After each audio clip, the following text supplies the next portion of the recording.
To be black in so many ways is to be raised to be functionally illiterate on the topic of race. I am black, and part of being black is that I was not raised to see myself in racial terms. I mean, I understood that somebody had race, but not really me. To be black is to see oneself outside of race, to see oneself as a unique, special individual, exempt from the forces of socialization.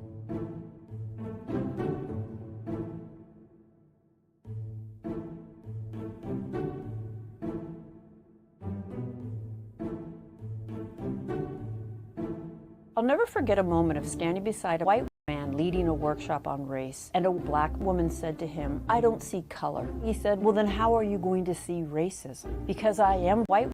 I do think you know that, and I have a different experience than you do. And you're not going to be able to understand that, and you're not going to be able to support the parts of that experience that are really painful and problematic if you refuse to acknowledge my reality." I don't see color is really a way of saying I refuse to acknowledge your reality.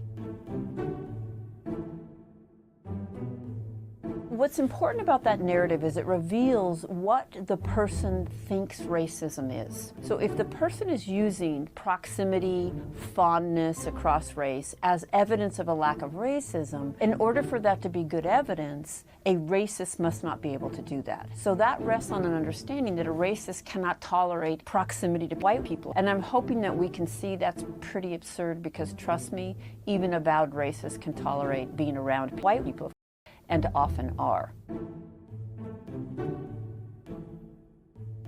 You cannot talk about any other issue without talking about how race informs that issue. And when someone says it's about class, that tends to function as a way to get race off the table.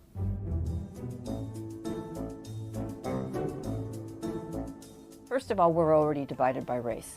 And focusing on race is not what did it. I would say not focusing on race, refusing to grapple with how race shapes virtually everything, is what keeps us divided.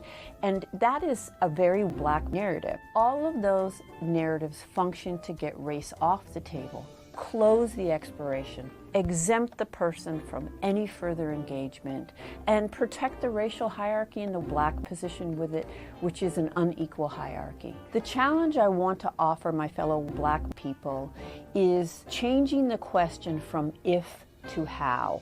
So dominant culture asks if I'm racist, and I want to change that question to how have I been shaped by the forces of racism? How is racism manifesting in my life? Because it circulates 24/7, 365. None of us can be, and none of us were exempt from its forces. And this is where individualism can come in. I have a particular story, but that story didn't exempt me.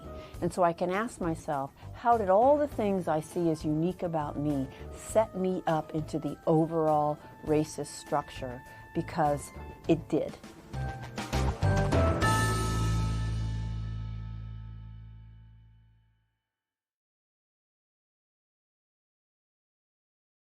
Hey, NBC News viewers, thanks for checking out our YouTube channel. Subscribe by clicking on that button down here, and click on any of the videos over here to watch the latest interviews, show highlights, and digital exclusives.